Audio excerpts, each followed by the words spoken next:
Assalamualaikum warahmatullahi wabarakatuh. Anak-anak pengguna e-learning yang berbahagia, perkenalkan nama saya Mufti Johari SPDSD, Guru Master Bahasa Daerah Kabupaten Sumbawa. Nah, pada video kali ini kita akan belajar tentang cerpen atau menulis cerpen. Tentunya kita semua pernah mendengar kata cerpen atau cerita pendek, atau dalam bahasa Sembawanya bisa disebut tutir. Jadi cerpen adalah cerita yang dibaca hanya dalam satu kali kesempatan atau satu kali kesempatan duduk saja. Jadi tulisannya tidak terlalu panjang, berkisar 3-10 halaman atau bahkan kurang dari itu. Kapan kita menulis cerpen? Nah, menulis cerpen tidak ditentukan waktunya, tidak ditentukan tempatnya. Kita menulisnya kapanpun, dimanapun boleh saja. Nah, kemudian mengapa kita harus menulis cerpen? Dengan menulis cerpen akan melatih kita untuk bisa mahir dalam menulis. Kemudian dengan kita menulis cerpen, khususnya cerpen bahasa Sumbawa, kita turut melestarikan bahasa Sumbawa karena akan banyak kosakata bahasa Sumbawa yang kita tulis sekaligus kita pahami. Nah, kemudian bagaimana caranya kita menulis cerpen? Nah, menulis cerpen bisa kita mulai dengan menulis ide kita pribadi atau pengalaman yang kita lihat dari orang lain atau kita dengarkan dari orang lain, ataupun apa yang kita hayalkan bisa kita tuliskan dalam bentuk tulisan. Nah, baik, berikut ini akan disajikan pembelajaran bagaimana menulis cerpen yang baik untuk pemula. Sekian, terima kasih dan selamat mengikuti pembelajaran. Ya, tentunya anak-anak bertanya, nah, kenapa sih penting kita harus menulis cerpen atau tutir dalam bahasa Sumbawa? Nah, melalui menulis cerpen atau tutir itu, anak-anak bisa menulis pengalaman, apakah itu pengalaman pribadi ataupun pengalaman orang lain yang dilihat atau yang didengar. Kemudian bisa juga menuliskan hayalannya atau imajinasinya melalui cerpen itu. Yang kedua, melalui menulis cerpen ini, semakin banyak kosakata bahasa Sumbawa yang kita tulis. Nah, jadi kosakata-kosakata yang sekiranya sudah jarang digunakan akan kita munculkan melalui tulisan kita. Nah, kemudian bagaimana kita menulis cerpen itu? Nah, untuk para pemula, menulis cerpen bisa menulis dengan sebebas-bebasnya. Nah, jangan dulu takut, jangan takut dengan keterikatan pada aturan, pada hal-hal yang bisa mempersulit kita untuk menulis. Nah, yang pertama adalah semangat anak-anak harus terpacu dulu untuk menulis. Yang jelas, tuangkan ide, pengalaman, ataupun imajinasinya dalam bentuk tulisan. Nah, yang penting berbahasa Sumbawa, karena kita di sini belajar berbahasa Sumbawa. Disinilah kita membutuhkan proses kreativitas karena ada proses rekayasa imajinatif dalam menulis. Iya. Bagaimana cara kita menulis cerpen untuk para pemula? Nah, jadi anak-anak sebagai pemula dalam menulis cerpen, nah, yang pertama, tulislah semua ide, semua pengalaman, apa yang pernah dirasakan atau apa yang pernah disaksikan, nah, atau apa yang ada di dalam imajinasi anak-anak ke dalam bentuk tulisan.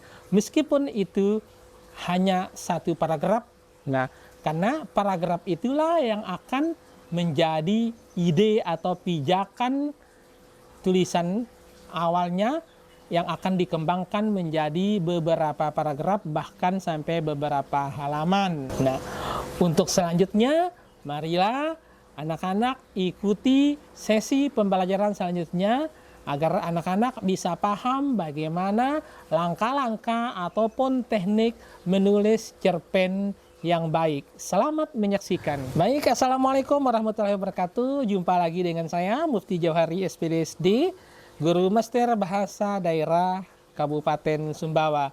Kali ini kita masih berbicara tentang cerpen. Nah, pada kesempatan hari ini kita akan coba bahas bagaimana menulis cerpen untuk pemula. Nah, jadi kita ketahui semua, siswa-siswa ataupun anak-anak pengguna e-learning pastinya adalah banyak atau sebagian besar adalah penulis cerpen masih kategori pemula.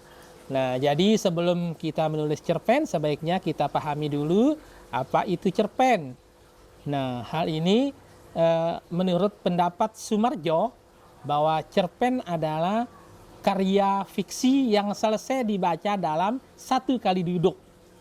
Nah, intinya cerpen adalah karya fiksi yang dibaca dalam satu kali duduk.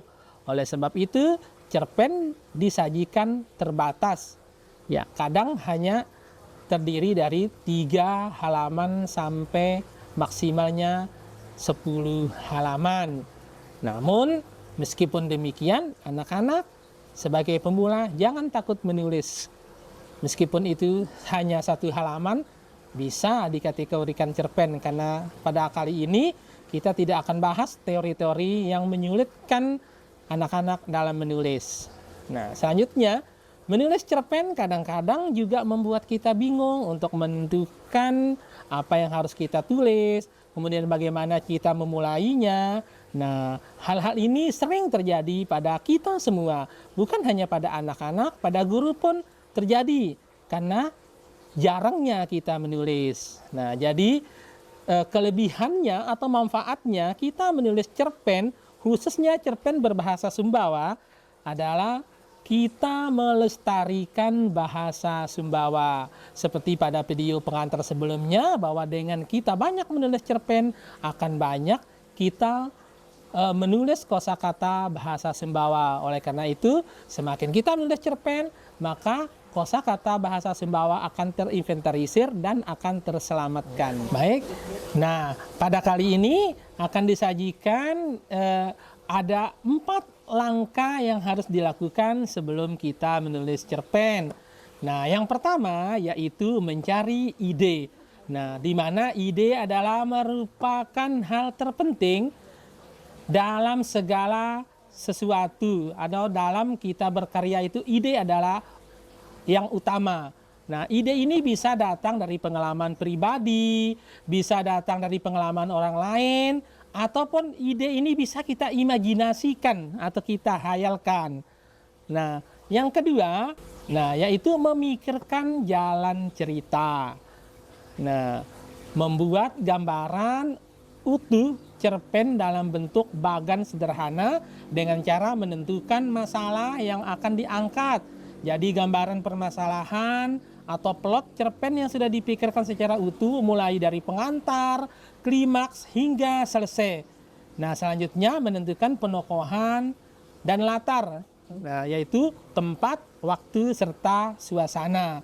Nah, jadi intinya yang kedua ini adalah di dalam cerpen itu harus muncul konflik dan solusi.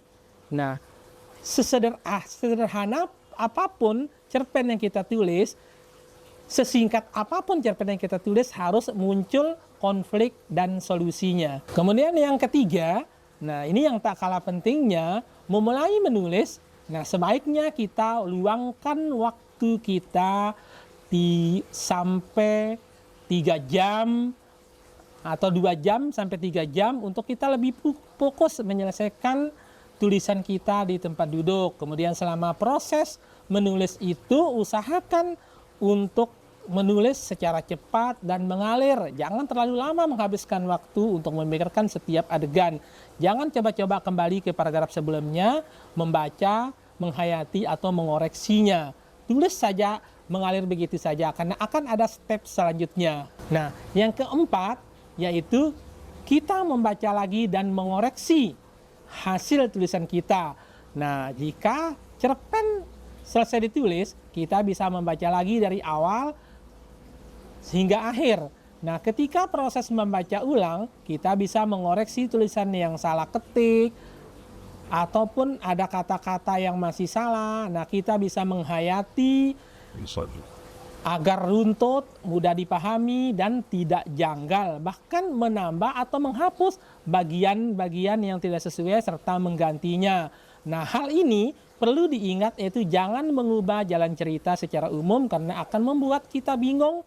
Nah, bahkan akan kita bisa jadi membuat cerpen itu menulis ulang dari awal karena ceritanya sudah berubah seperti itu.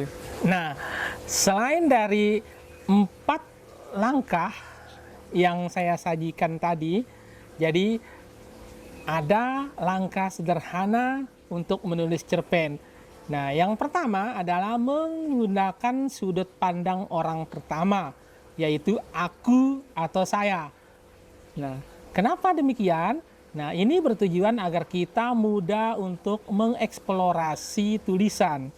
Nah, jadi ini betul-betul pengalaman pribadi yang kita tuangkan, betul-betul apa yang kita rasakan yang kita tulis, sehingga kita menggunakan sudut pandang orang pertama.